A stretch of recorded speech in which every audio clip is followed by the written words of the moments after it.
Hello. Today we'll be discussing Chapter 3 in Maxfield and Babbie, and Chapter 3 deals with ethics in criminal justice research.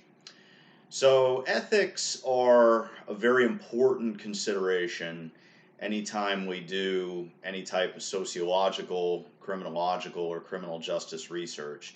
And unfortunately, ethics tend to be overlooked quite frequently, but they're very important, and it's very important that we do ethically sound research and that we follow ethical guidelines and that we try to be ethical in the research that we do.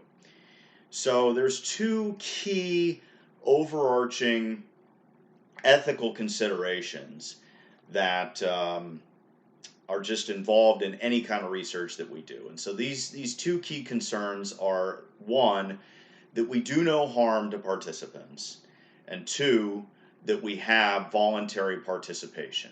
Okay, what this means essentially is that we want to try to minimize the harm to the people in our study as much as possible. All right, so we recruit people to be in our study. We want to minimize harm. And if there are any potential harms or potential ways that they might get hurt, we want to be upfront about that and disclose that beforehand so they can then make the decision about whether or not they want to participate in the study. All right. So physical harm, that's one concern, obviously that we might do something that hurts somebody physically, but really in criminal justice and criminology research, the main concern is psychological harm.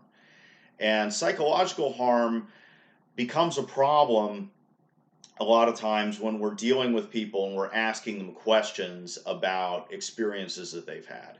So, for instance, if we are interviewing crime victims, maybe domestic violence victims or sexual abuse victims, and we're asking them to recall things that happened to them in the past, and talk about their victimization experiences, obviously that can be a very unpleasant thing for a lot of people.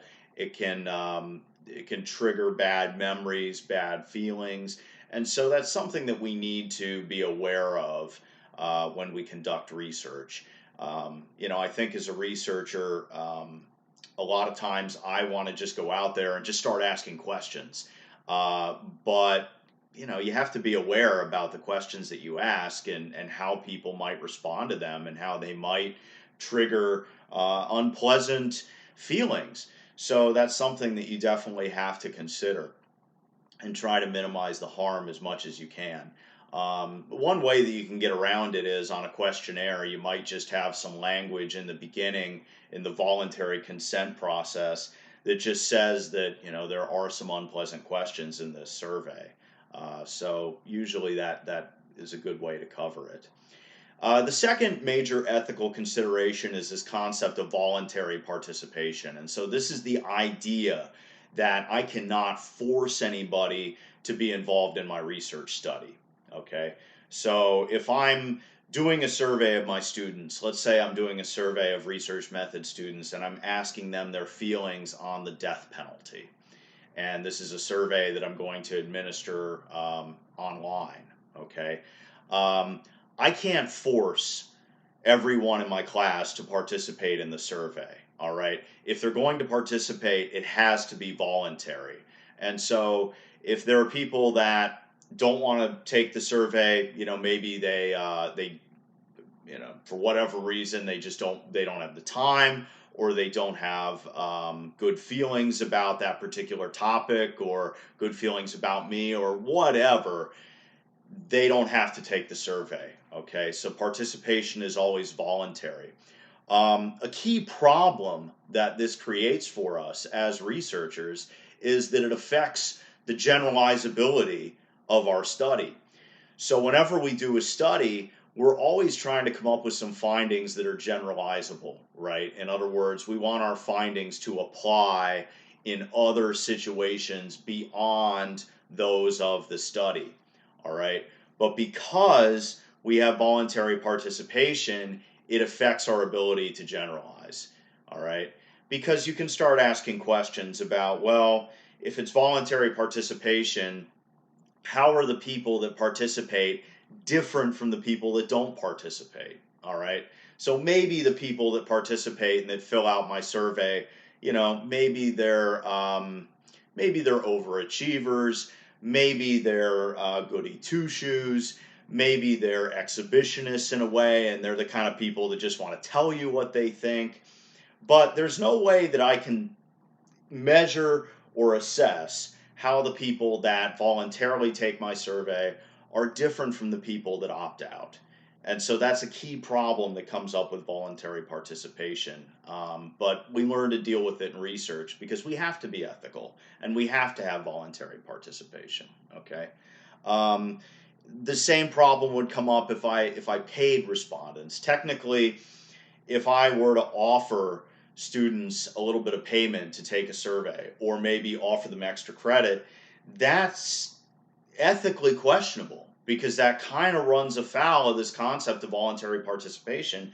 Because then the question is, how voluntary is it really if people participate in the survey because they think they're going to get extra credit? So you have to be very careful about that. A couple other issues that I just want to draw your attention to with respect to ethics.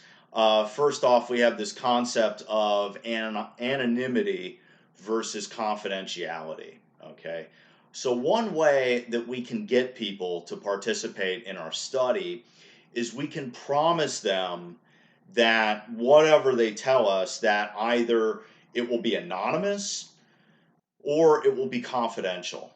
Okay, and we can protect our respondents that way. We can protect our study subjects that way by promising anonymity or confidentiality. Okay, but these are actually two different concepts, so you don't want to use them interchangeably. They're actually very different. So, anonymity is when a researcher cannot associate the submitted information with a particular respondent. Okay. So, what does that mean in plain English? So, in plain English, let's go back to the survey example. Let's say that I'm surveying students in my research methods class about their opinions on the death penalty. All right. What I could do is if we were meeting in class, which I realize we're not doing now because of COVID, but what I could do if we were meeting in class is I could hand out a paper survey and I could say, fill out the survey, but do not put your name, do not put your student number, do not put any identifiable information on it.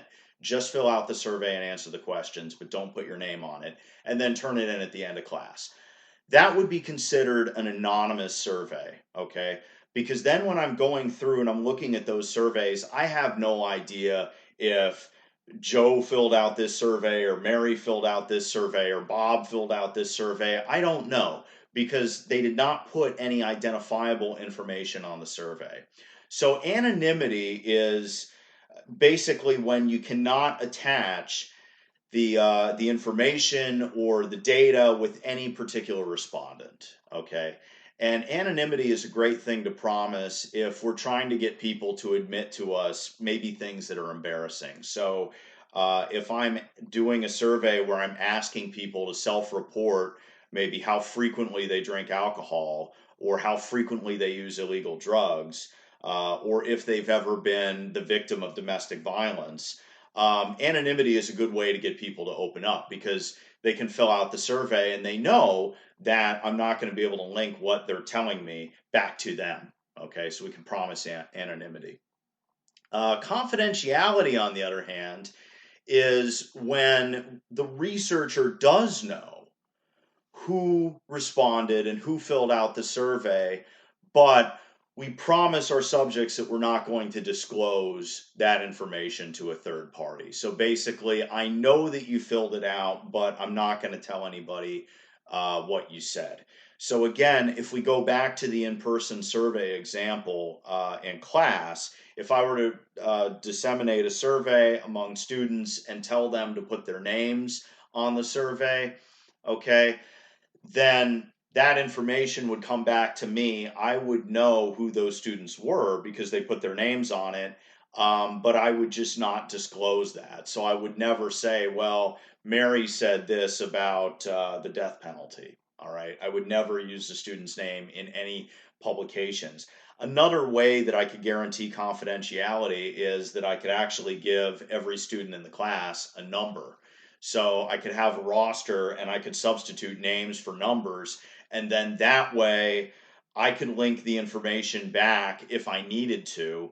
But I have kind of an extra layer of protection because rather than dealing with names, I'm just dealing with numbers. Okay. One other concept I want to talk about is deception.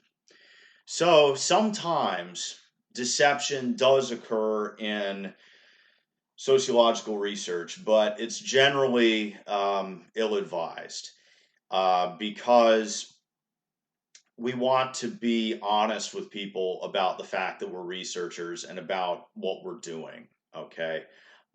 Sometimes, though, we might fudge the reasons that we're doing research, and that might be a form of deception. Um, I was involved in a study a few years ago where we were looking at gender discrimination and sexual harassment among correctional officers. And so the problem with that is that sexual harassment, gender discrimination, those are pretty loaded terms. And so if you go in there saying that you're doing this kind of research, a lot of people just automatically are going to shut down and they're not going to want to talk to you. So we kind of had to fudge the reasons that we did the research. And basically, we said in the voluntary consent statement that they had to fill out before they took the survey that we were doing research on morale, employee morale in the agency. And so by saying that, I think that kind of put people at ease a little bit, made them feel a little bit better about participating in the study. So not really, we weren't outright lying and engaging in deception, but we kind of, sugarcoated the reason for the research a little bit. And sometimes, you may want to massage a reason a little bit just to get people on board with your study. Okay. But again, you want to be careful with it. You want to be ethical. All right. Another issue that I just want to briefly discuss is this concept of legal liability. Okay. So this can become a problem when a researcher becomes aware of illegal activity. And the question is, do they report that activity to the authorities? So, for instance, the Baker and Wolfer study that I've been using throughout the class, they actually observed crime problems in the park prior to getting the police involved. And this was necessary for the study because they had to observe crime to understand what exactly was going on and why it was occurring so that then they could devise solutions. Um, but the problem that this introduces is that researchers actually witness crime and that they're not reporting it to the police. So you could run into obstruction of justice issues. Another problem is that you may be interviewing somebody and maybe they'll tell you about crimes that they've committed. Or maybe they'll tell you that they want to hurt somebody or that they want to hurt themselves. And so this brings up some really serious issues as far as what kind of duty of privacy do you have to your respondents, but then you have to kind of balance that with the duty that you have to report illegal activity. Generally, research is protected by federal law, and so as a researcher, a lot of times what we do is protected. um, there are always exceptions to this, though. And one way that we can get around it a lot of times is just by being upfront. And so if I'm interviewing somebody, I might tell them that, if you admit to me uh, certain crimes that you've committed, I may have to report that, and this comes up a lot of times, especially with child abuse or sex crimes and things of that nature. Okay, but generally, researchers are protected by federal law, and so we don't have to always disclose. So just some final issues that I want to bring to the forefront here, other ethical considerations. Anytime we involve ourselves in research with criminal justice agencies, there's the possibility that we may slow down operations. For instance, I've done some ride-alongs with the police, and when I was doing those ride-alongs, the officer would stop to explain to me, okay, this is why I'm doing this, or this is why I'm handling the situation that way. So the problem here is that he's taking time away from his work to talk to me. Okay, so we have to be cognizant of that. That when we do get involved with a criminal justice agency and doing research, that we might be slowing down their operations a little bit. Another problem is that we might actually detect staff misbehavior. Okay, criminal justice practitioners are, certainly not exempt from engaging in delinquency themselves, and so we may actually observe illegal activity committed by criminal justice practitioners. Then that kind of creates an issue. Another problem is that sometimes research may cause crime. Okay, so this is the idea that engaging in research may lead to crime.